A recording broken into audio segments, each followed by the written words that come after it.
El sol de la tarde se filtraba por las cortinas de mi apartamento en Madrid cuando llegué a casa más temprano de lo habitual. El calor del verano madrileño se pegaba a mi piel, pero había algo más en el aire, una sensación inquietante que me perseguía desde hacía días. Era como si una parte de mí ya supiera lo que estaba por suceder, una intuición que se negaba a abandonarme. Subí las escaleras del edificio de ladrillo rojo, saludando distraídamente a la señora Martínez, mi vecina del segundo piso, que regaba sus geranios en el rellano. El olor a jazmín que siempre emanaba de su puerta se mezcló con ese presentimiento que me oprimía el pecho. Introduje la llave en la cerradura de mi puerta, girándola con una lentitud inusual, como si cada vuelta me acercara a un precipicio invisible. Al entrar, el silencio me recibió, pero no era el silencio acogedor de un hogar en paz. Era denso, cargado de secretos. Dejé mi bolso en el recibidor y me quité los zapatos, una costumbre que había adoptado desde que me casé con Miguel hace 5 años. 5 años que ahora parecían una vida entera y, al mismo tiempo, un suspiro. Avancé por el pasillo, mis pies descalzos sintiendo la frescura del suelo de madera. Fue entonces cuando lo escuché, un susurro, una risa ahogada que venía de nuestra habitación.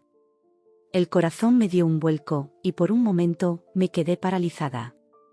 Podría haberme dado la vuelta, podría haber fingido que no había oído nada, pero mis pies se movieron solos, impulsados por una fuerza que iba más allá de mi voluntad. La puerta de la habitación estaba entreabierta, y a través de esa pequeña abertura, vi algo que cambiaría mi vida para siempre. Allí, en nuestra cama matrimonial, estaba Miguel, mi esposo, el hombre al que había entregado mis años más felices, y junto a él, enredada entre las sábanas que yo misma había comprado en nuestra última visita al Corte Inglés, estaba Sofía, mi mejor amiga desde que éramos niñas en Sevilla. El tiempo se detuvo. Mi mente intentaba procesar las escenas que mis ojos no podían dejar de mirar. Las manos de Miguel recorriendo el cuerpo de Sofía, sus labios encontrándose en besos que deberían haber sido míos, sus risas cómplices resonando en la habitación que una vez fue nuestro refugio. No fue un grito ni una explosión de rabia lo que salió de mi boca, sino un silencio helado, lleno de un desdén tan puro que casi podía saborearlo. Empujé la puerta, que se abrió con un chirrido acusador. Sus cabezas se giraron hacia mí al unísono, y vi cómo sus expresiones pasaban de la sorpresa al pánico en cuestión de segundos.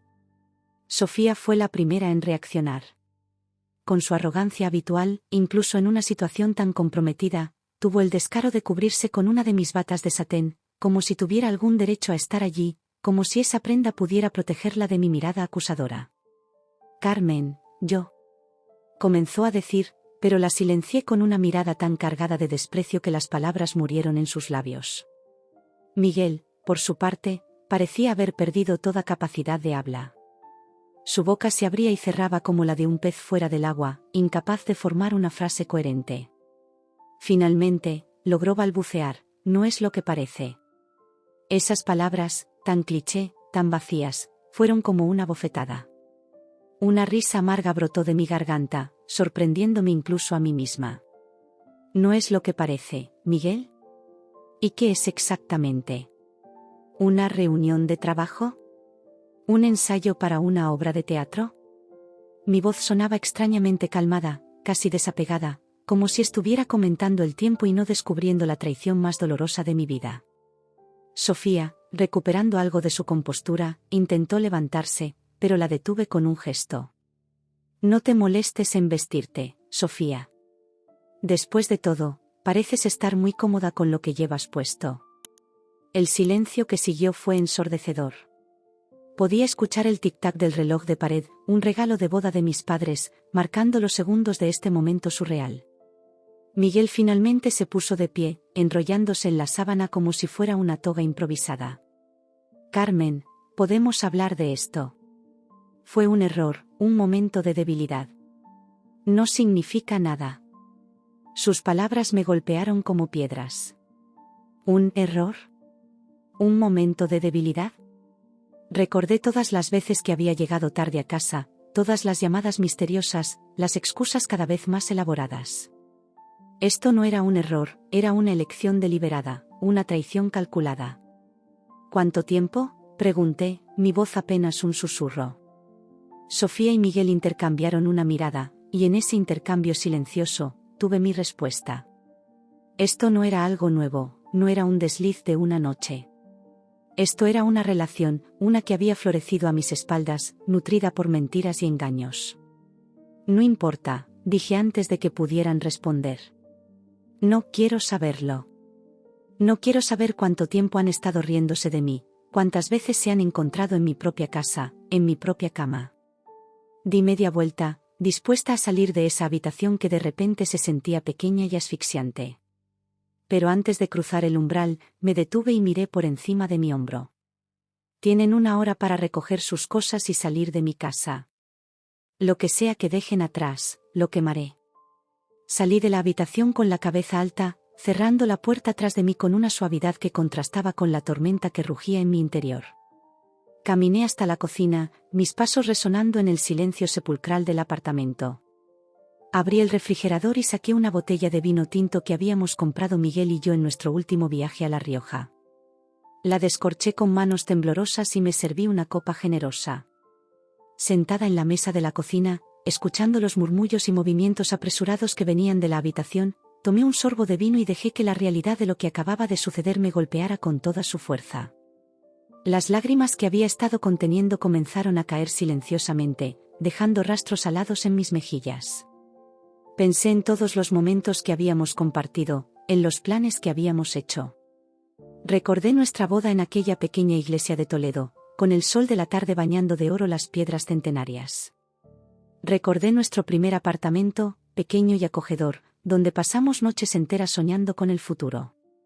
Recordé los domingos perezosos en el retiro, paseando de la mano y haciendo planes para una familia que ahora nunca llegaría. Y Sofía. Sofía había estado allí en cada paso del camino. Había sido mi dama de honor, había llorado conmigo cuando perdí a mi padre el año pasado, había sido mi confidente y mi apoyo. ¿Cuántas veces me había escuchado hablar de mis preocupaciones sobre mi matrimonio, ofreciéndome consejos y palabras de aliento, mientras se acostaba con mi marido a mis espaldas? La rabia comenzó a reemplazar al dolor inicial. Una rabia fría y calculada que se extendía por mis venas como hielo líquido. No iba a darles la satisfacción de verme destruida. No iba a ser la víctima en esta historia. Escuché la puerta de la habitación abrirse y pasos acercándose a la cocina. Miguel apareció en el umbral, vestido y con una maleta en la mano. Su rostro era una máscara de culpa y arrepentimiento, pero ya no me conmovía. Carmen, por favor, déjame explicarte. Levanté una mano para detenerlo. No hay nada que explicar, Miguel. Lo he visto todo con mis propios ojos. Solo quiero que te vayas. Pero nuestro matrimonio, todo lo que hemos construido juntos. Lo destruiste en el momento en que decidiste acostarte con mi mejor amiga, respondí, mi voz cargada de una frialdad que nunca antes había sentido. Ahora, vete. No quiero volver a verte. Miguel abrió la boca como si quisiera decir algo más, pero pareció pensárselo mejor. Con un último vistazo a la cocina, a la vida que estaba dejando atrás, dio media vuelta y se fue. Escuché la puerta principal abrirse y cerrarse, y con ese sonido, sentí que una parte de mi vida se cerraba para siempre.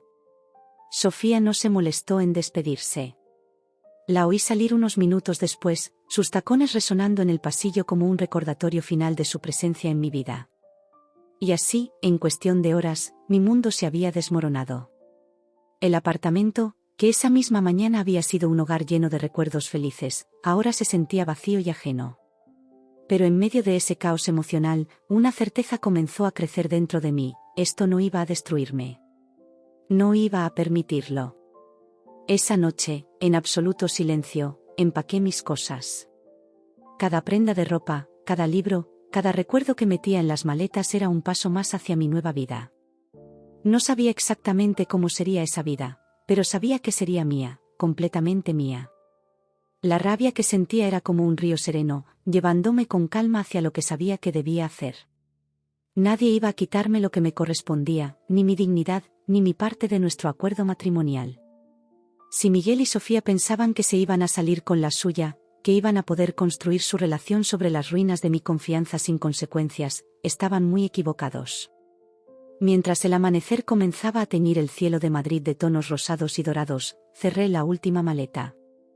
Miré alrededor del apartamento una última vez, permitiéndome un momento de nostalgia por la vida que había tenido y perdido. Luego, con la cabeza en alto y una determinación feroz en el corazón, crucé el umbral hacia mi futuro incierto pero mío. El sonido de la puerta cerrándose tras de mí fue como el disparo de salida en una carrera. Una carrera hacia la justicia, hacia la redención, hacia una versión de mí misma que aún no conocía pero que estaba ansiosa por descubrir. Y mientras bajaba las escaleras del edificio, con el peso de mis maletas recordándome todo lo que dejaba atrás, sentí algo inesperado, una chispa de emoción, de anticipación por lo que vendría. Porque si algo tenía claro en ese momento, mientras el sol de Madrid comenzaba a calentar las calles y la ciudad despertaba a un nuevo día, era que mi historia no terminaba aquí. No, esto era solo el comienzo. Y sería yo quien escribiría cada página a partir de ahora.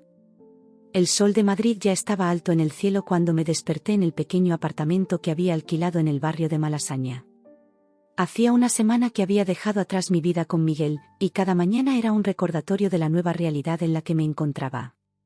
El ruido de la ciudad entraba por la ventana abierta, mezclándose con el aroma del café que se colaba desde la cafetería de la esquina. Me levanté de la cama improvisada en el suelo, aún no había tenido tiempo de comprar muebles, y me dirigí al baño. Al mirarme en el espejo, vi a una mujer diferente a la que había sido hace apenas unos días. Mis ojos, aunque cansados, brillaban con una determinación que no reconocía. Había tomado una decisión, y hoy era el día de ponerla en marcha. Mientras me duchaba y me vestía con un traje sastre negro que había rescatado de mi antigua vida, repasaba mentalmente el plan. No iba a dejar que Miguel y su familia se salieran con la suya. No iba a ser la víctima silenciosa que ellos esperaban que fuera. Con mi pelo aún húmedo recogido en un moño apretado, salí a enfrentar el día y a reclamar lo que era mío. Mi primera parada fue un bufete de abogados en el Paseo de la Castellana. Había concertado una cita con María Luisa Fernández, una abogada especializada en divorcios que me había recomendado una antigua compañera de trabajo. El edificio de cristal y acero se alzaba imponente, reflejando el cielo azul de Madrid. Respiré hondo antes de entrar, recordándome a mí misma que tenía todo el derecho de estar allí. María Luisa resultó ser una mujer de unos 50 años, con un aire de eficiencia que me tranquilizó de inmediato. Me escuchó atentamente mientras le explicaba mi situación, asintiendo de vez en cuando y tomando notas en un cuaderno de cuero. Bien, Carmen, dijo cuando terminé mi relato. La buena noticia es que tenemos un acuerdo prematrimonial sólido. Si podemos probar la infidelidad de tu marido, tendrás derecho a los 3 millones de euros estipulados como compensación. Sentí una mezcla de alivio y amargura al escuchar esas palabras. El acuerdo prematrimonial había sido idea de los padres de Miguel, los Álvarez, una familia adinerada y tradicional de Salamanca. En su momento, me había sentido ofendida por la sugerencia, pero Miguel me había convencido de que era una mera formalidad, algo que nunca tendríamos que usar. Qué irónico resultaba todo ahora. ¿Y la mala noticia?, pregunté, porque siempre hay una. María Luisa se quitó las gafas y me miró directamente a los ojos. La mala noticia es que los casos de infidelidad pueden ser difíciles de probar si no tenemos evidencia concreta. Y conociendo a familias como los Álvarez, no dudarán en usar todos sus recursos para evitar pagar esa cantidad. Asentí, no esperaba menos. ¿Qué necesitamos para ganar? Pruebas, respondió sin dudar. Fotografías, mensajes, testigos. Cualquier cosa que demuestre de manera inequívoca la infidelidad de tu marido. Salí de la oficina de María Luisa con una lista de tareas y una sensación de propósito que no había sentido en mucho tiempo. Mi siguiente paso era claro, necesitaba hablar con Miguel. El trayecto hasta nuestro antiguo apartamento en el barrio de Salamanca fue como un viaje en el tiempo. Cada calle, cada esquina, guardaba un recuerdo de nuestra vida juntos. Pasé frente al restaurante donde habíamos celebrado nuestro primer aniversario, junto al parque donde solíamos pasear los domingos. Cada lugar era un recordatorio punzante de lo que había perdido, de lo que me habían arrebatado. Cuando llegué al edificio, me quedé un momento en la acera, mirando hacia arriba. Las cortinas de nuestro, ahora su, apartamento estaban corridas. ¿Estaría Sofía allí ahora? ¿Habrían convertido ya mi hogar en el suyo? La idea me revolvió el estómago, pero me obligué a mantener la compostura. No estaba aquí para hacer una escena, estaba aquí para negociar. Subí las escaleras en lugar de tomar el ascensor, dándome tiempo para calmar mis nervios. Cuando finalmente me planté frente a la puerta, tuve que resistir el impulso de usar mi llave. Ya no era mi casa, me recordé. Toqué el timbre y esperé, contando los segundos. La puerta se abrió y allí estaba Miguel. Se veía desaliñado, con la barba de varios días y ojeras pronunciadas. Por un momento, una parte de mí quiso consolarlo, borrar esa expresión de culpa y cansancio de su rostro. Pero entonces recordé por qué estaba allí, y toda compasión se evaporó. Carmen, dijo, su voz una mezcla de sorpresa y algo que no pude identificar. ¿Alivio? ¿Miedo? No esperaba verte. Evidentemente, respondí, manteniendo mi tono neutral. Necesitamos hablar, Miguel. Sobre el divorcio y sobre el acuerdo prematrimonial. Vi cómo su expresión cambiaba, endureciéndose. Ya no era el hombre con el que me había casado, el que me miraba con amor y admiración. Ahora veía al hijo de los Álvarez, al hombre de negocios calculador que siempre había estado allí, oculto bajo capas de encanto y afecto. Pasa, dijo, haciéndose a un lado. Entrar en el apartamento fue como recibir un puñetazo en el estómago. Todo estaba igual, y al mismo tiempo, completamente diferente. Mis cosas ya no estaban, por supuesto, pero era más que eso. El ambiente había cambiado, se sentía vacío. Nos sentamos en el sofá de la sala, ese mismo sofá donde habíamos pasado tantas noches viendo películas, haciendo planes, amándonos. Ahora, sentados en extremos opuestos, parecíamos dos extraños. He hablado con mi abogada, comencé, yendo directamente al grano. Según el acuerdo prematrimonial, tengo derecho a 3 millones de euros como compensación por tu infidelidad. Miguel soltó una risa seca, sin humor. Carmen, seamos realistas. No vas a ver ni un céntimo de ese dinero. Su respuesta me tomó por sorpresa. Esperaba negociación, tal vez incluso súplicas, pero no esta fría negativa. ¿Qué quieres decir? Quiero decir que mi familia no va a permitir que te lleves ese dinero. El acuerdo es prácticamente imposible de hacer cumplir sin pruebas concretas, y ambos sabemos que no las tienes. Sentí como la rabia crecía en mi interior. Te vi, Miguel. En nuestra cama, con mi mejor amiga. ¿Cómo puedes negarlo? Tu palabra contra la mía, respondió, encogiéndose de hombros. Y la de Sofía. 2 contra 1, Carmen. Además, ¿realmente crees que un juez va a creer que el hijo ejemplar de los Álvarez engañaría a su esposa? En ese momento, comprendí la magnitud de lo que estaba enfrentando. No era solo Miguel, era toda la maquinaria de los Álvarez, su dinero, su influencia, su reputación cuidadosamente construida. No se trata solo del dinero, Miguel, dije, luchando por mantener la calma. Se trata de lo que es justo, de la verdad. La verdad, repitió, como si la palabra le resultara graciosa. La verdad es que las cosas pasan, Carmen. Los matrimonios terminan. La gente sigue adelante. Te sugiero que hagas lo mismo. Estaba a punto de responder cuando la puerta del apartamento se abrió. Por un momento, temí que fuera Sofía, pero la voz que escuché me heló la sangre de una manera completamente diferente. Miguel, cariño, ¿estás en casa? Tu padre y yo pasamos a... Allí, en el umbral de la sala, estaban Antonio y Beatriz Álvarez, mis suegros. Beatriz, impecablemente vestida como siempre, con su collar de perlas y su expresión de permanente desaprobación. Antonio, alto e imponente en su traje hecho a medida, su rostro una máscara de cortesía forzada. Carmen, dijo Beatriz, su voz fría como el hielo. No esperábamos verte aquí. Me puse de pie, alisando mi falda en un gesto nervioso. Señora Álvarez, señor Álvarez. Estaba teniendo una conversación con Miguel sobre nuestro divorcio. Antonio dio un paso adelante, colocándose protectoramente junto a su hijo. Creo que esa conversación ha terminado, ¿no es así, Miguel? Miguel asintió, evitando mi mirada. Sentí como el control de la situación se me escapaba de las manos. De hecho, intervino Beatriz, creo que es hora de que te vayas, Carmen. Esta ya no es tu casa, después de todo. Sus palabras fueron como una bofetada. Miré a Miguel, buscando un atisbo del hombre que había jurado amarme y protegerme, pero solo encontré una fría indiferencia. Tienes razón, dije finalmente, recogiendo mi bolso. Ya no es mi casa. Pero esto no ha terminado, Miguel. No voy a renunciar a lo que me corresponde. Mientras me dirigía hacia la puerta, escuché la voz de Antonio, baja pero clara: toma tus cosas y márchate, Carmen. No esperes recibir nada de esta familia. Salí del apartamento con la cabeza alta, pero en cuanto la puerta se cerró tras de mí, sentí como las lágrimas amenazaban con desbordarse. No, lloré. No les daría esa satisfacción, aunque no pudieran verme.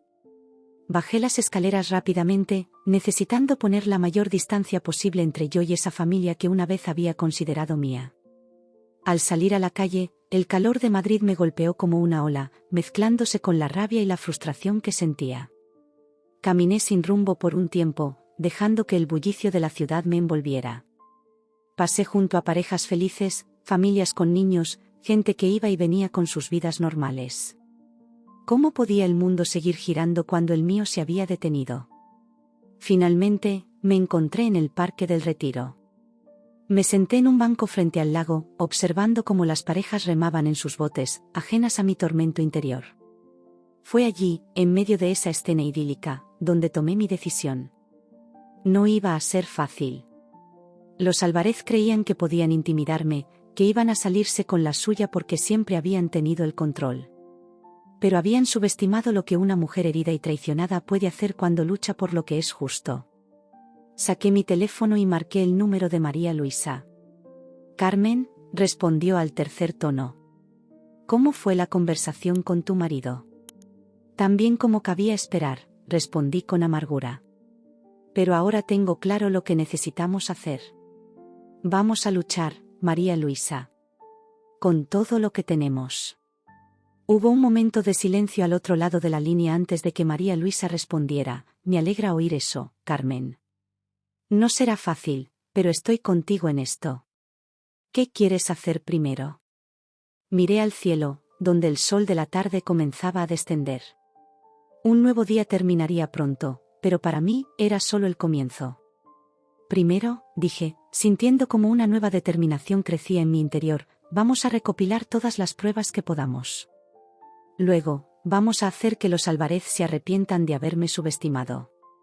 Mientras colgaba el teléfono, sentí una extraña mezcla de miedo y emoción. No sabía exactamente cómo iba a ganar esta batalla, pero estaba segura de una cosa: no me rendiría sin luchar. Los Álvarez querían guerra, y guerra iban a tener. Las semanas que siguieron a mi encuentro con los Álvarez fueron un torbellino de actividad legal y emocional. Madrid, la ciudad que alguna vez había sido el escenario de mi felicidad, ahora se convertía en un campo de batalla donde cada calle, cada rincón, parecía contener un recuerdo o un desafío. María Luisa, mi abogada, se convirtió en mi aliada más cercana. Su oficina en el Paseo de la Castellana se transformó en mi segunda casa. Pasábamos horas revisando documentos, elaborando estrategias y preparándonos para lo que, ambas sabíamos, sería una batalla legal sin cuartel. Los Álvarez han contratado a Javier Montero, me informó María Luisa una mañana, su voz teñida de preocupación. Javier Montero era uno de los abogados más temidos de Madrid, conocido por su agresividad en los tribunales y su falta de escrúpulos. ¿Qué significa eso para nosotras?, pregunté, aunque ya temía la respuesta. María Luisa se quitó las gafas y me miró directamente. Significa que van a jugar sucio, Carmen. Van a intentar desacreditarte, van a hurgar en tu pasado, van a usar cada truco legal y no tan legal para evitar pagar esos 3 millones.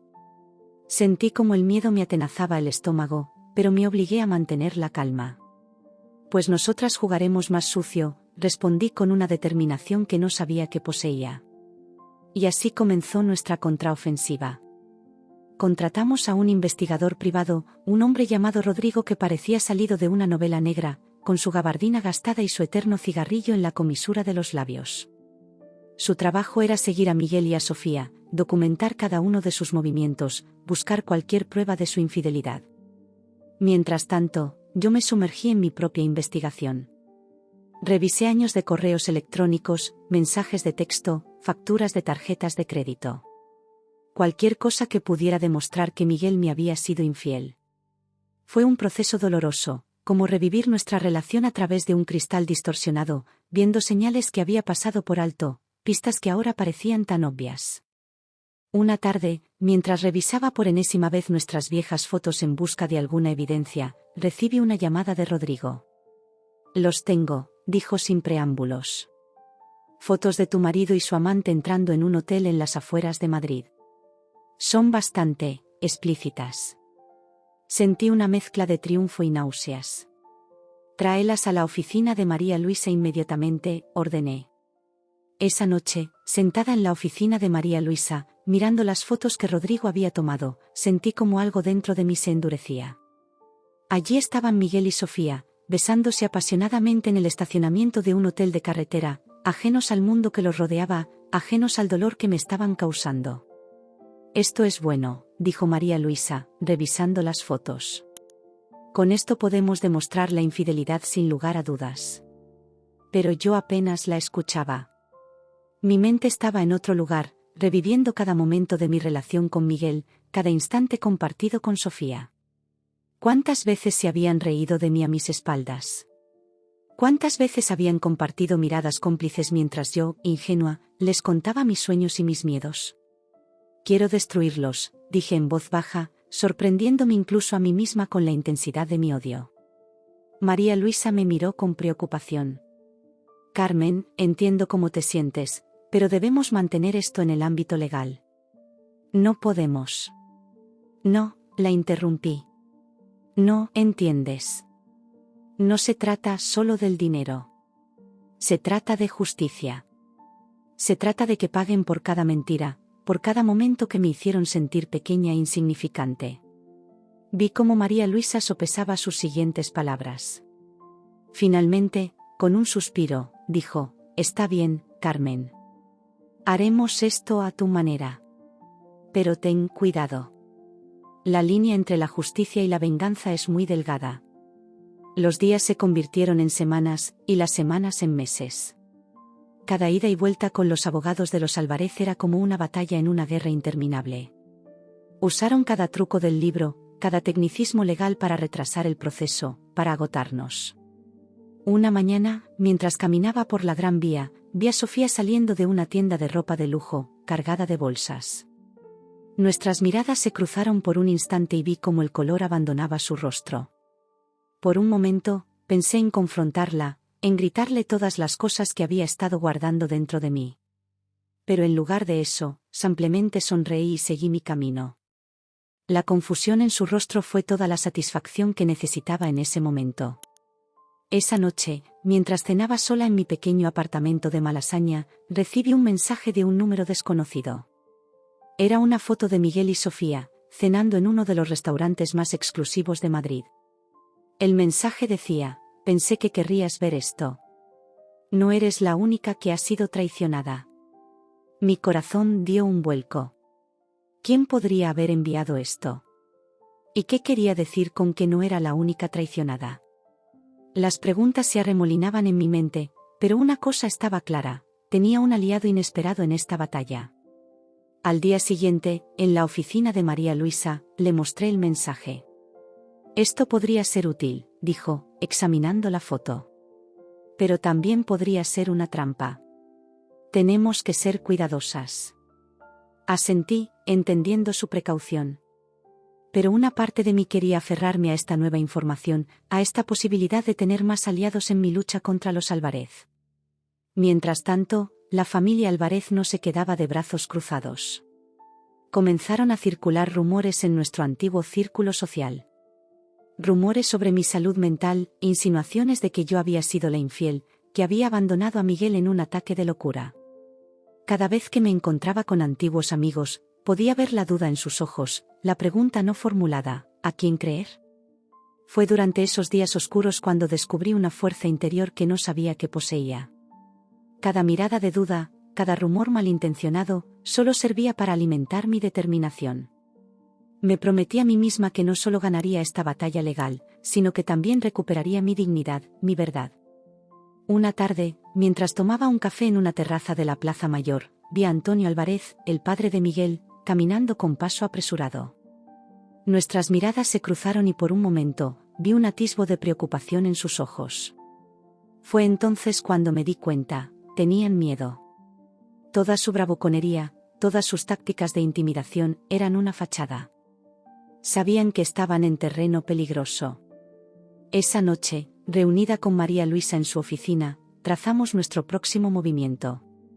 Tenemos suficiente evidencia para presentar una demanda sólida, dijo María Luisa, extendiendo una serie de documentos sobre su escritorio. Pero necesito que entiendas algo, Carmen. Una vez que presentemos esto, no hay vuelta atrás. Será una guerra total. Miré los documentos frente a mí, cada página un recordatorio de la traición que había sufrido, de la vida que me habían arrebatado. Tomé una respiración profunda y luego, con una calma que me sorprendió, dije, hazlo. Presenta la demanda. Es hora de que los Álvarez aprendan que con Carmen Vega no se juega. María Luisa asintió, una pequeña sonrisa de aprobación en sus labios. Muy bien. Prepárate, Carmen. Las cosas se van a poner feas antes de mejorar. Y vaya que tenía razón. La presentación de la demanda fue como arrojar una piedra en un estanque tranquilo. Las ondas se extendieron rápidamente, afectando a todos a nuestro alrededor. Los Álvarez, como era de esperar, contraatacaron con toda su fuerza. Sus abogados presentaron una contrademanda, alegando que yo estaba intentando extorsionar a la familia.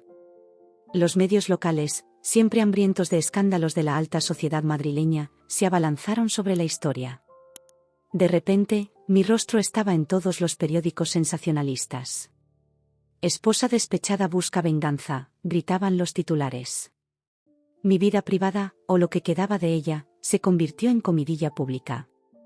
Fue durante esos días cuando descubrí quiénes eran mis verdaderos amigos.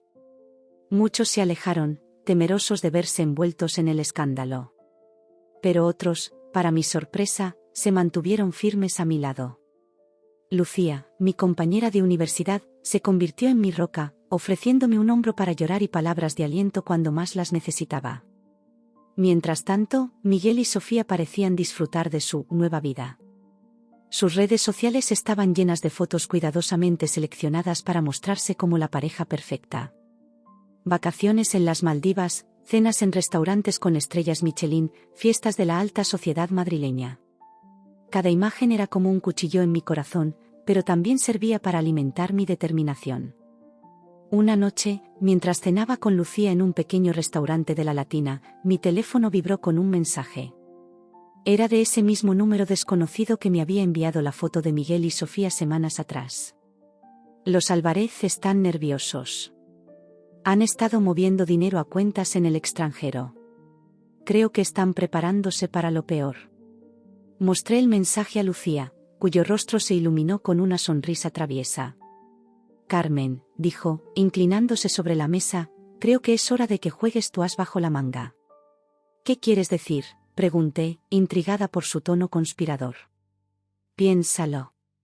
Tienes a alguien dentro del círculo de los Álvarez dispuesto a ayudarte.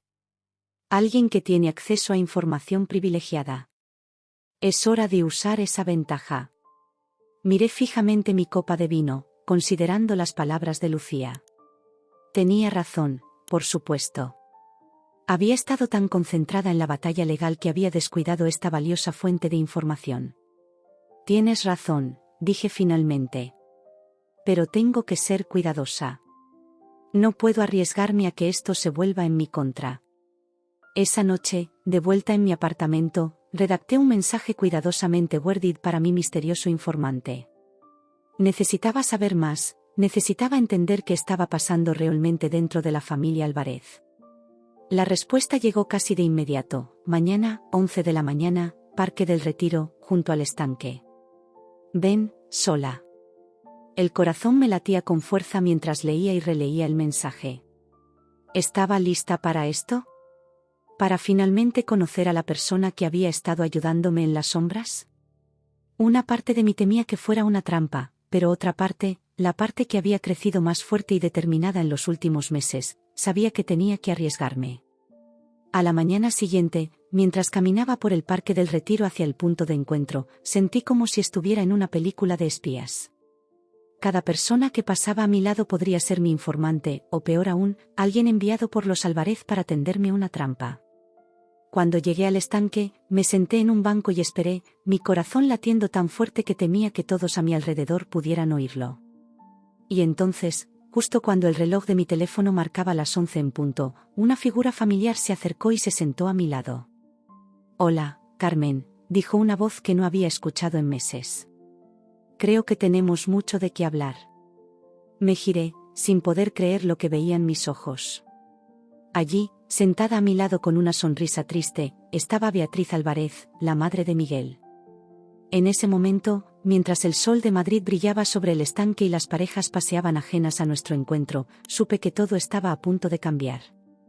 La línea en la arena había sido trazada, y yo estaba a punto de cruzarla. El Parque del Retiro, normalmente un oasis de calma en el corazón de Madrid, parecía vibrar con una tensión palpable mientras Beatriz Álvarez se sentaba a mi lado. El murmullo del agua en el estanque y el alegre parloteo de los turistas contrastaban brutalmente con el silencio tenso que se había instalado entre nosotras. «Beatriz», logré articular finalmente, mi voz apenas un susurro. «¿Tú eres mi informante?» Ella asintió lentamente, sus ojos, tan parecidos a los de Miguel, fijos en el horizonte. «Sé que debe ser una sorpresa para ti, Carmen». «Créeme, es una sorpresa para mí también».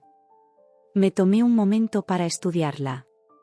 Beatriz Álvarez, la matriarca de la familia, siempre impecablemente vestida y compuesta, parecía haber envejecido años en los últimos meses. Había arrugas de preocupación en su frente que no recordaba haber visto antes, y sus manos, normalmente tan firmes, temblaban ligeramente mientras aferraba su bolso de diseñador. «¿Por qué?», pregunté finalmente. «¿Por qué me estás ayudando? La última vez que nos vimos, dejaste bastante claro de qué lado estabas». Beatriz soltó un suspiro cansado. «Las cosas no siempre son lo que parecen, Carmen». Ese día, en el apartamento, estaba actuando un papel, el papel que se esperaba de mí como la madre de Miguel y la esposa de Antonio. Se giró para mirarme directamente, y vi una mezcla de dolor y determinación en sus ojos. «Pero ya no puedo seguir fingiendo. Lo que Miguel y Sofía te hicieron, lo que nosotros te hicimos, no está bien. Y las cosas que han estado sucediendo desde entonces». Su voz se apagó, como si el peso de lo que estaba a punto de revelar fuera demasiado para soportar. «¿Qué cosas, Beatriz?», presioné, sintiendo que estaba al borde de descubrir algo crucial. Ella miró a su alrededor, como asegurándose de que nadie nos estuviera escuchando, antes de inclinarse hacia mí y bajar la voz. «Antonio ha estado moviendo dinero, grandes cantidades de dinero, a cuentas en el extranjero. Al principio pensé que era solo para evitar pagar la compensación del divorcio, pero es mucho más que eso». Mi mente daba vueltas tratando de procesar esta información. «¿Estás diciendo que hay algo ilegal en los negocios de los Álvarez?». Beatriz asintió lentamente. «Evasión fiscal, sobornos, contratos amañados. Carmen, la rabbit hole es profunda y oscura. ¿Y Miguel? Miguel está metido hasta el cuello en todo esto». Sentí como si el suelo se moviera bajo mis pies. Una parte de mí quería gritar de triunfo, sabiendo que tenía la información que necesitaba para destruir a los Álvarez. Pero otra parte, una parte que me sorprendió, sentía una profunda tristeza. ¿Cómo había llegado todo a este punto? «¿Por qué me estás contando todo esto?», pregunté, aunque creo que ya sabía la respuesta. Beatriz me miró con una mezcla de vergüenza y determinación. «Porque alguien tiene que ponerle un alto a todo esto. Y porque tú, Carmen, eres la única que puede hacerlo». Nos quedamos en silencio por un momento, el peso de sus palabras flotando entre nosotras. Finalmente, tomé una decisión. «Necesito pruebas, Beatriz. Documentos, correos electrónicos, cualquier cosa que pueda respaldar lo que me estás diciendo». Ella asintió, sacando un pequeño dispositivo USB de su bolso. Aquí tienes todo lo que he podido recopilar hasta ahora. Ten cuidado, Carmen. Esta información es peligrosa. Tomé el USB, sintiendo su peso en mi mano como si fuera mucho más que unos pocos gramos de plástico y metal. Era el peso de la verdad, el peso de la justicia que tanto había buscado. Gracias, Beatriz, dije, guardando el dispositivo en mi bolso. ¿Qué harás ahora? Ella se puso de pie, alisando su falda en un gesto que me recordó dolorosamente a Miguel. Seguiré actuando mi papel, por ahora. Nadie debe sospechar que nos hemos reunido. Pero estaré en contacto. Y con eso, se alejó, perdiéndose entre la multitud de turistas y madrileños que disfrutaban del parque, dejándome sola con mis pensamientos y un USB lleno de secretos. Los días que siguieron fueron un torbellino de actividad. Me sumergí en la información que Beatriz me había proporcionado, pasando noches enteras frente a mi ordenador, desentrañando la compleja red de mentiras y engaños que los Álvarez habían tejido. María Luisa, mi abogada, estaba extasiada con la nueva información. Esto cambia todo, Carmen, me dijo una tarde en su oficina, sus ojos brillando con una mezcla de emoción y cautela. Pero tenemos que ser muy cuidadosas con cómo usamos esta información. Asentí, entendiendo perfectamente los riesgos. ¿Qué sugieres? Necesitamos más pruebas, respondió, hojeando los documentos que habíamos impreso. Esto es un buen comienzo, pero necesitamos algo irrefutable, algo que no puedan negar o explicar. Y así comenzó la fase más intensa de nuestra investigación. Contraté a un equipo de expertos en seguridad informática, trabajando en el más absoluto secreto.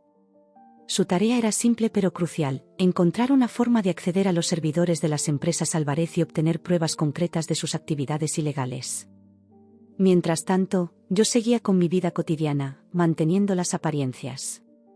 Iba a mis citas con María Luisa, me reunía con amigos, incluso comencé a buscar trabajo. Todo para mantener la fachada de normalidad mientras, en las sombras, preparaba mi venganza. Una noche, mientras cenaba sola en mi pequeño apartamento de Malasaña, recibí una llamada de Rodrigo, el investigador privado que había contratado meses atrás. «Tengo algo que creo que te interesará», dijo sin preámbulos. «Miguel y Sofía van a hacer un viaje a las Islas Canarias la próxima semana. Estarán fuera durante 10 días». Sentí como una idea comenzaba a formarse en mi mente. «Gracias, Rodrigo. Has sido de gran ayuda». Colgué el teléfono y me quedé mirando por la ventana, observando las luces de Madrid parpadear en la distancia. 10 días. 10 días en los que la casa de Miguel, mi antigua casa, estaría vacía. 10 días para poner en marcha la fase final de mi plan. Al día siguiente, me reuní con María Luisa y el equipo de seguridad informática en un pequeño café en el barrio de Lavapiés. Les expliqué mi idea, viendo cómo sus expresiones pasaban de la sorpresa a la preocupación y, finalmente, a una determinación cautelosa. «Es arriesgado», dijo María Luisa, siempre la voz de la razón. «¿Si nos atrapan?» «No nos atraparán», interrumpí, sorprendiéndome a mí misma con mi confianza. «Tenemos 10 días y el elemento sorpresa de nuestro lado. Además, ¿quién sospecharía de la exesposa despechada?» El líder del equipo de seguridad, un hombre de mediana edad llamado Javier, asintió lentamente. «Técnicamente, es posible. Si podemos acceder a la red doméstica de Miguel, podríamos crear un puente directo a los servidores de la empresa. Sería como si estuviéramos accediendo desde su propio ordenador». «Hagámoslo», dije, sintiendo como la adrenalina corría por mis venas. Los días siguientes fueron un frenesí de preparativos. Javier y su equipo trabajaron día y noche, preparando el equipo que necesitaríamos. María Luisa se encargó de los aspectos legales, asegurándose de que tuviéramos una coartada sólida para cada uno de nosotros. Yo, por mi parte, me dediqué a estudiar los planos de mi antigua casa, recordando cada rincón, cada escondite. Sabía que Miguel no habría cambiado las cerraduras, su arrogancia no le permitiría pensar que yo me atrevería a volver. La noche antes de que Miguel y Sofía partieran hacia las Canarias, recibí otro mensaje de Beatriz: «Ten cuidado. Antonio sospecha que algo está pasando. Mantén los ojos abiertos». Sentí un escalofrío recorrer mi espalda. ¿Habíamos sido descuidados? ¿Alguien había hablado más de la cuenta? Pero ya era demasiado tarde para echarse atrás. El plan estaba en marcha. El día de llegó con una Madrid inusualmente tranquila. Era domingo, y la ciudad parecía adormilada bajo el sol de la mañana. Me vestí con cuidado, eligiendo ropa discreta pero elegante. Nada que pudiera llamar la atención. Me encontré con Javier y otro miembro de su equipo, una joven llamada Ana, en un café cerca de mi antigua casa. Los tres pedimos café, fingiendo ser amigos que se reúnen para un brunch dominical. ¿Estás segura de esto, Carmen?, preguntó Javier por enésima vez. Una vez que entremos, no hay vuelta atrás. Tomé un sorbo de mi café, sintiendo su amargura en mi lengua. Estoy segura. Es hora de que los Álvarez paguen por lo que han hecho. Ana asintió, una pequeña sonrisa de aprobación en sus labios. Bien. Repasemos el plan una última vez. Durante la siguiente media hora, repasamos cada detalle meticulosamente. Yo entraría primero, usando mi vieja llave. Una vez dentro, les abriría la puerta trasera a Javier y Ana. Ellos se encargarían de instalar el equipo necesario para acceder a la red, mientras yo me aseguraba de que todo quedara exactamente como lo habíamos encontrado. A las 11 en punto, nos pusimos en marcha. El corazón me latía con fuerza mientras caminaba por la calle que una vez había considerado mi hogar. Cada paso me acercaba más a mi objetivo, pero también me recordaba todo lo que había perdido. Llegué a la puerta principal, con manos temblorosas, introduje la llave en la cerradura.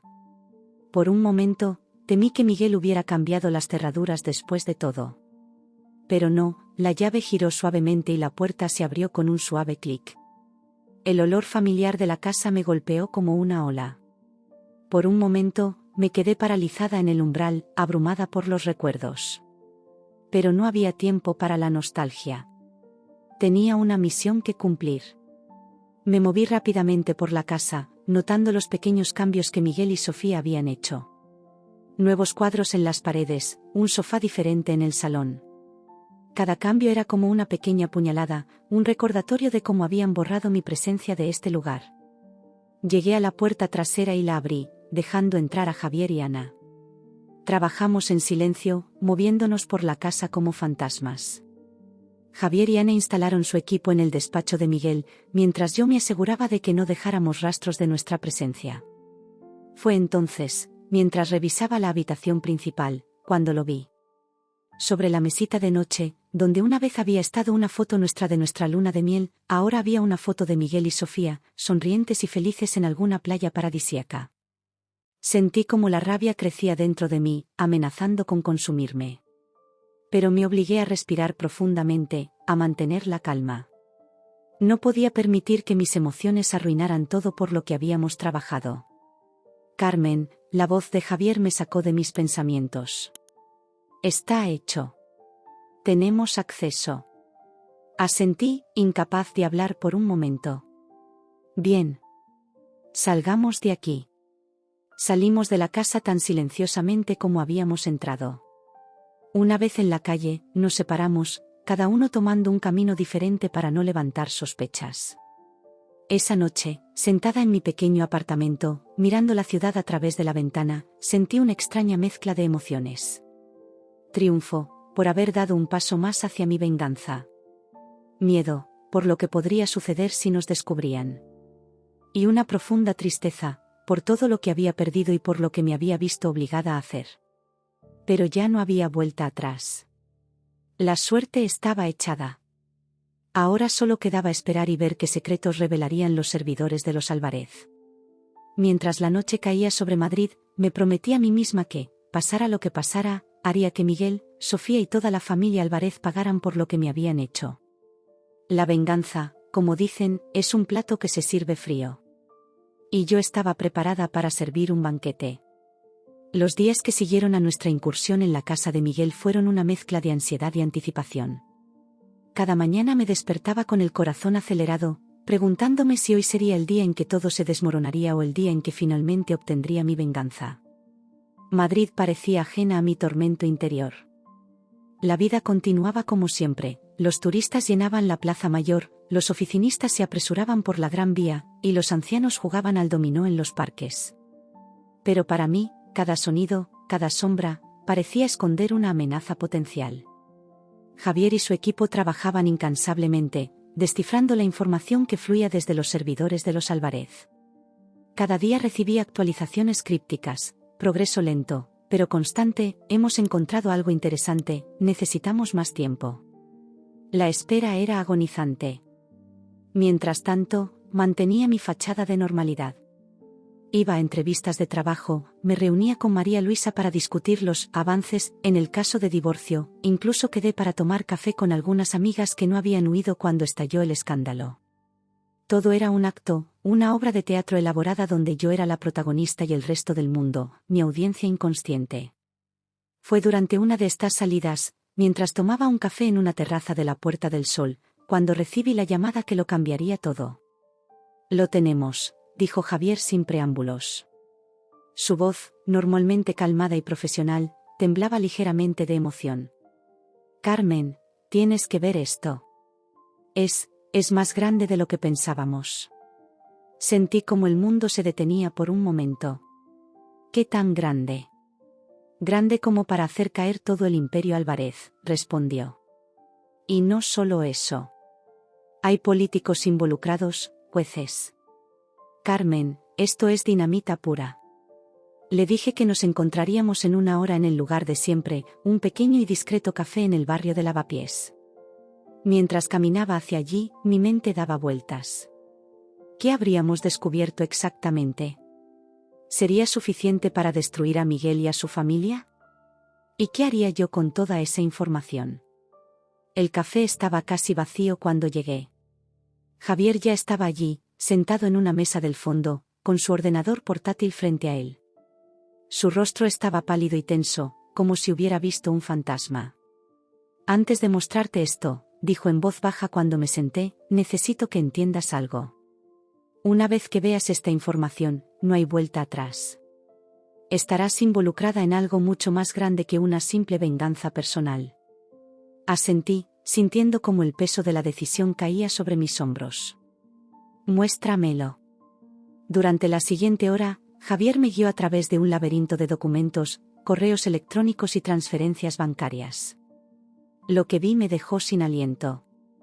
Los Álvarez no solo habían estado evadiendo impuestos y sobornando a funcionarios locales. Habían estado financiando campañas políticas con dinero sucio, manipulando licitaciones públicas, incluso había indicios de conexiones con el crimen organizado.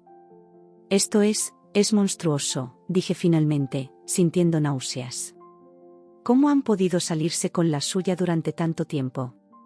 Javier se encogió de hombros. «Dinero y conexiones. Es sorprendente lo que la gente está dispuesta a ignorar cuando hay millones de euros en juego». Nos quedamos en silencio por un momento, el peso de lo que habíamos descubierto flotando entre nosotros. Finalmente, tomé una decisión. «Necesitamos un plan», dije. «No podemos ampliamente entregar esta información a las autoridades. Los Álvarez tienen demasiados contactos, podrían enterrarlo todo». Javier asintió, una pequeña sonrisa apareciendo en su rostro cansado. «Tengo algunas ideas sobre eso. Pero primero, creo que deberías tener una conversación con cierta persona». Sabía exactamente a quién se refería. Era hora de volver a hablar con Beatriz Álvarez. Organizar una reunión con Beatriz fue más fácil de lo que esperaba. Parecía que ella también estaba ansiosa por hablar. Nos encontramos al día siguiente en el Parque del Oeste, lejos de nuestros lugares habituales. Beatriz parecía haber envejecido años desde la última vez que la vi. Sus ojos estaban hundidos y había una tensión en su postura que hablaba de noches sin dormir y preocupaciones constantes. «¿Lo has visto todo?», preguntó sin rodeos cuando nos sentamos en un banco apartado. Asentí. «Es peor de lo que imaginaba, Beatriz. Mucho peor». Ella cerró los ojos por un momento, como si estuviera reuniendo fuerzas. «Lo sé. He vivido con este conocimiento durante años, viendo cómo Antonio y Miguel construían su imperio sobre mentiras y crímenes. Pero nunca tuve el coraje de hacer algo al respecto. Hasta ahora. La miré con una mezcla de compasión y desconfianza. ¿Por qué ahora? ¿Por qué yo? Beatriz me miró directamente a los ojos. Porque eres fuerte, Carmen. Más fuerte de lo que Antonio o Miguel jamás imaginaron. Y porque mereces justicia. No solo por lo que te hicieron a ti, sino por todo lo que han hecho a lo largo de los años. Sentí como las lágrimas amenazaban con brotar, pero las contuve. No era momento para emociones. Era momento de actuar. Tengo un plan, dije. Pero necesito tu ayuda. Durante la siguiente hora, le expliqué a Beatriz lo que Javier y yo habíamos ideado. Era arriesgado, peligroso incluso, pero si funcionaba, no solo obtendría mi venganza, sino que también pondríamos fin a años de corrupción y crimen. Beatriz escuchó atentamente, asintiendo de vez en cuando. Cuando terminé, se quedó en silencio por un largo momento. Es peligroso, dijo finalmente. Si algo sale mal, todos podríamos terminar en la cárcel. O peor. Lo sé, respondí. Pero, ¿qué otra opción tenemos? Beatriz soltó un largo suspiro. Tienes razón. Es hora de poner fin a todo esto. Cuenta conmigo. Los días siguientes fueron un frenesí de preparativos. Javier y su equipo trabajaron día y noche, preparando la información para su revelación. María Luisa se encargó de los aspectos legales, asegurándose de que estuviéramos protegidos en la medida de lo posible. Beatriz, mientras tanto, se convirtió en nuestra espía dentro de la familia Álvarez, proporcionándonos información crucial sobre sus movimientos y planes. Finalmente, llegó el día que habíamos estado esperando. Miguel y Sofía regresaban de su viaje a las Canarias, y Antonio Álvarez había convocado una reunión familiar para discutir algunos asuntos importantes. Era nuestra oportunidad perfecta. Me preparé con cuidado esa mañana, eligiendo un vestido negro simple pero elegante. Me miré al espejo, apenas reconociendo a la mujer que me devolvía la mirada. Ya no era la esposa ingenua y confiada que había sido hace unos meses. Ahora era una mujer con una misión, una mujer dispuesta a todo por obtener justicia. Llegué a la mansión de los Álvarez en las afueras de Madrid justo cuando el sol comenzaba a ponerse. El guardia de seguridad me miró con sorpresa, pero me dejó pasar cuando mencioné que Beatriz me estaba esperando. El camino de grava crujía bajo mis pies mientras me acercaba a la imponente puerta principal. Beatriz me recibió con un abrazo tenso. «Están todos en el salón», susurró. «Antonio está a punto de comenzar la reunión». Asentí, sintiendo como la adrenalina corría por mis venas. Era ahora o nunca. Entramos juntas al salón. La escena que nos recibió parecía sacada de una película. Antonio Álvarez, de pie junto a la chimenea, un vaso de whisky en la mano. Miguel y Sofía, sentados juntos en un sofá, sus rostros bronceados por el sol de las Canarias. Varios otros miembros de la familia estaban dispersos por la habitación, todos con expresiones de curiosidad y ligera preocupación. Cuando me vieron, el silencio cayó sobre la habitación como una manta pesada. Miguel fue el primero en reaccionar. «Carmen, ¿qué demonios haces aquí?», espetó, poniéndose de pie. Sonreí, una sonrisa que no llegó a mis ojos. «Hola, Miguel. He venido a devolver algo que me prestaron». Antes de que nadie pudiera reaccionar, saqué mi tablet y la conecté al proyector que Antonio había preparado para su presentación. En segundos, la pared se iluminó con documentos, correos electrónicos y fotografías. «¿Qué es esto?», rugió Antonio, su rostro enrojeciendo de ira. «Apaga eso inmediatamente». «Me temo que no puedo hacer eso, Antonio», respondí, mi voz sorprendentemente calmada. «Verás, esto es evidencia. Evidencia de años de corrupción, sobornos, evasión fiscal y quién sabe cuántos otros crímenes». El caos estalló en la habitación. Miguel intentó abalanzarse sobre mí, pero Beatriz se interpuso en su camino. Sofía se quedó paralizada, su rostro una máscara de horror. Antonio gritaba órdenes, amenazas, pero nadie le hacía caso. «Pueden intentar detenerme», continué, alzando la voz por encima del alboroto, «pero es demasiado tarde. En este momento, Copias de toda esta información están siendo enviadas a las autoridades, a los medios de comunicación y a varias organizaciones anticorrupción. Se acabó, Antonio. Se acabó el Imperio Álvarez. El silencio que siguió a mis palabras fue ensordecedor. Vi cómo la realidad de la situación se asentaba en sus rostros.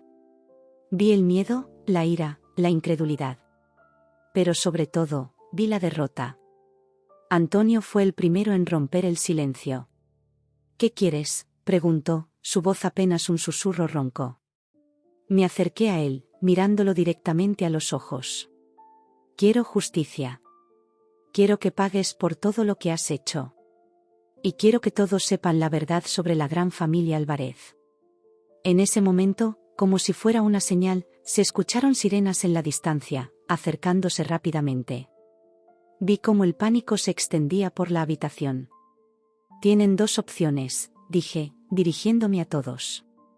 Pueden intentar huir, esconderse, negar todo.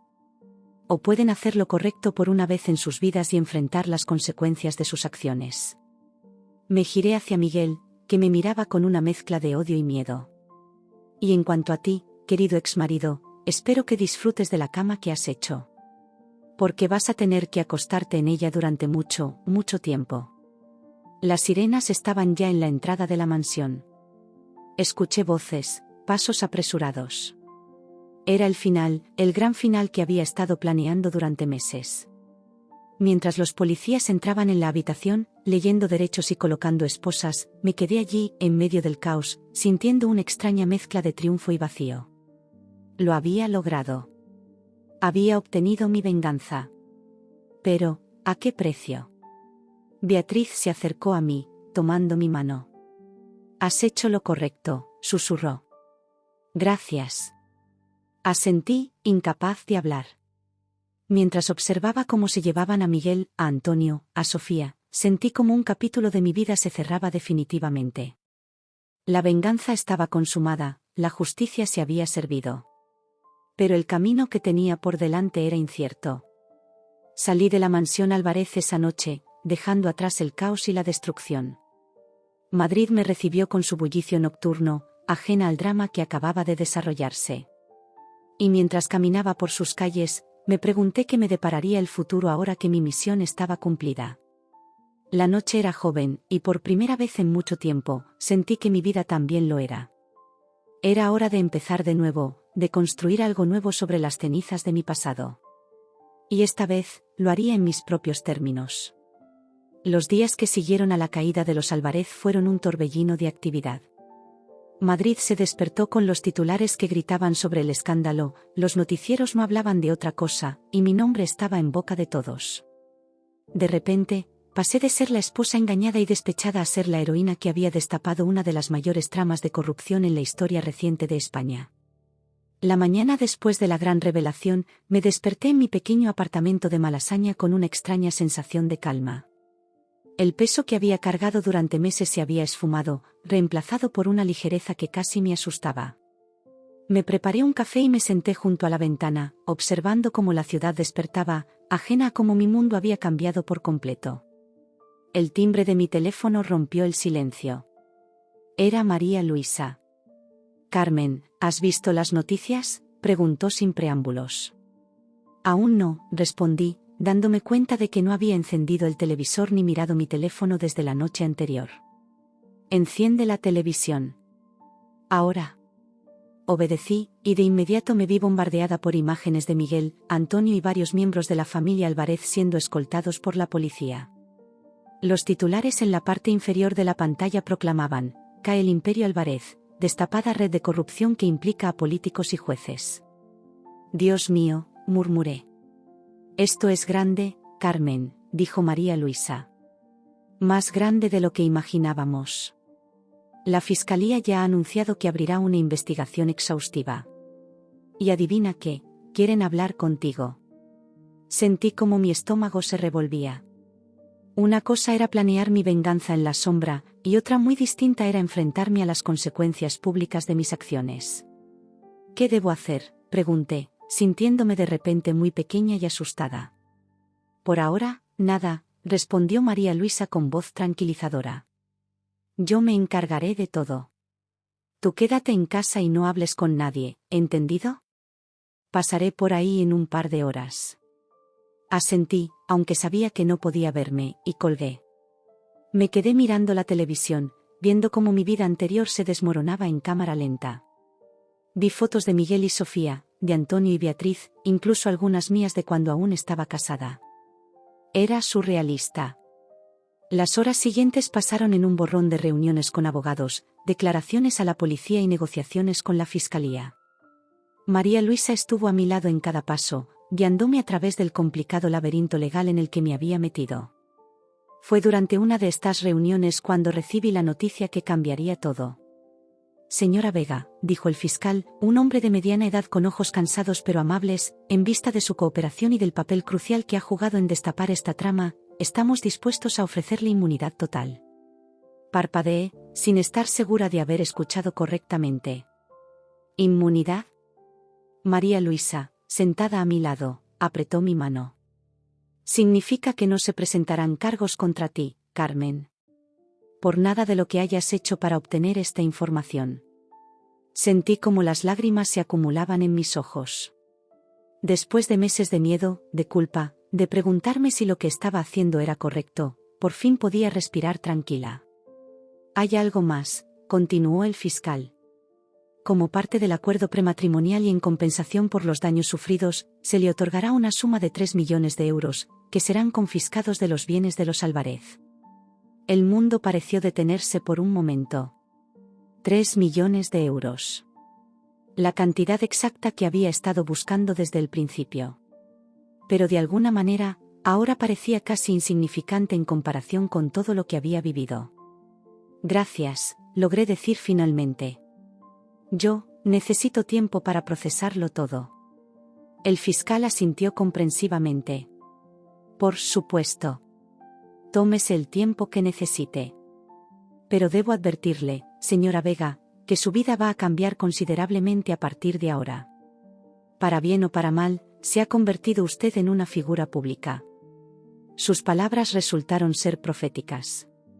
En los días y semanas que siguieron, me vi asediada por periodistas, recibí ofertas para escribir libros y dar entrevistas, incluso hubo rumores de que querían hacer una película sobre mi historia. Pero en medio de todo ese caos, tomé una decisión.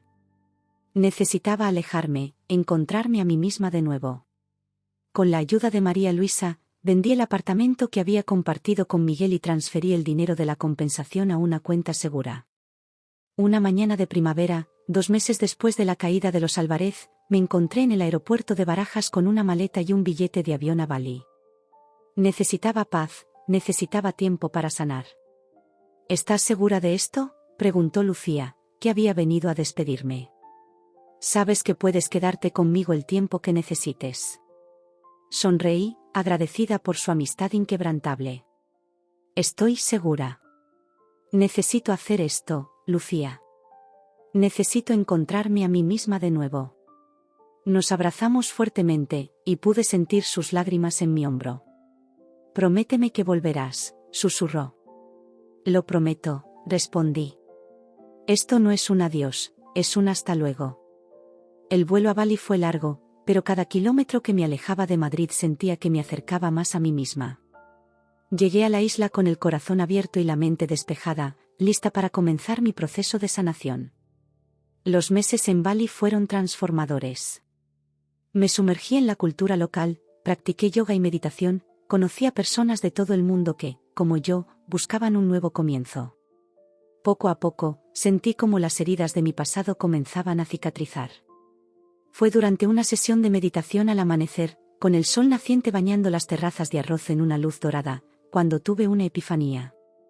Mi venganza, mi búsqueda de justicia, había sido necesaria. Había destapado una verdad que necesitaba ser revelada. Pero ahora era tiempo de dejar ir el pasado y abrazar el futuro. Esa noche, sentada en la playa bajo un cielo estrellado, escribí cartas. A Miguel, a Sofía, a los Álvarez. No para perdonarlos, no estaba lista para eso aún, sino para liberarme de ellos. Para decirles que ya no tenían poder sobre mí, que ya no ocupaban espacio en mi corazón ni en mi mente. La última carta que escribí fue para mí misma. Una promesa de amor propio, de cuidado, de nunca más permitir que nadie me hiciera sentir menos de lo que soy. Regresé a Madrid un año después de mi partida. La ciudad me recibió con su bullicio familiar, pero yo ya no era la misma mujer que se había ido.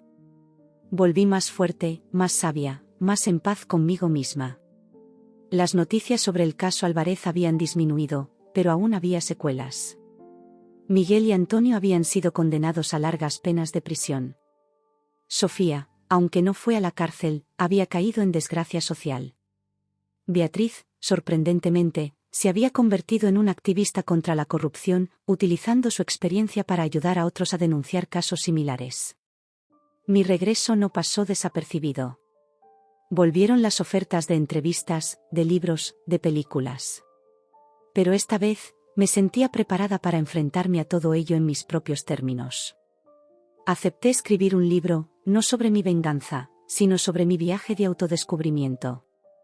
Di algunas entrevistas, no para hablar de los Álvarez, sino para inspirar a otras personas que pudieran estar pasando por situaciones similares. Una tarde, mientras paseaba por el Retiro, me encontré con Beatriz. Nos miramos por un momento, reconociendo el cambio en ambas. Carmen, dijo finalmente. Te ves diferente. Sonreí. Me siento diferente, Beatriz. ¿Y tú?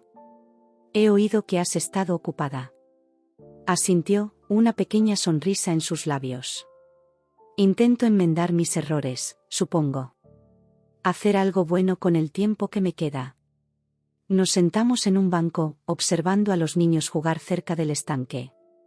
Hablamos durante horas, no como exsuegra y nuera, sino como dos mujeres que habían pasado por el infierno y habían salido al otro lado, cambiadas pero no derrotadas. Al despedirnos, Beatriz me tomó de las manos. Gracias, Carmen, dijo con lágrimas en los ojos. Por ser más fuerte que todos nosotros. La abracé, sorprendiéndome a mí misma. Gracias a ti, Beatriz, por ayudarme a encontrar esa fuerza. Mientras caminaba de regreso a mi nuevo apartamento esa noche, reflexioné sobre el camino que me había llevado hasta aquí. Había perdido mucho, sí, pero también había ganado cosas que nunca hubiera imaginado. Fuerza, sabiduría, paz interior. El sol se ponía sobre Madrid, bañando la ciudad en tonos dorados y rosas. Me detuve en el puente de Toledo, observando cómo el río Manzanares reflejaba el cielo del atardecer. Saqué de mi bolso las cartas que había escrito en Bali. Una por una, las rompí en pequeños pedazos y las dejé caer al río, viendo cómo se las llevaba la corriente. Era un nuevo comienzo. Ya no era la esposa traicionada, ni la vengadora implacable. Era simplemente Carmen, una mujer que había atravesado el fuego y había emergido más fuerte, más sabia, más ella misma que nunca. Mientras los últimos rayos del sol se desvanecían, sonreí. El futuro era incierto, pero por primera vez en mucho tiempo, estaba emocionada por descubrir lo que me deparaba. La vida me había enseñado que incluso en los momentos más oscuros, siempre hay una luz al final del túnel. Y ahora, finalmente, estaba lista para caminar hacia esa luz, con la cabeza alta y el corazón abierto. El capítulo de los Álvarez estaba cerrado. Era hora de comenzar a escribir el resto de mi historia.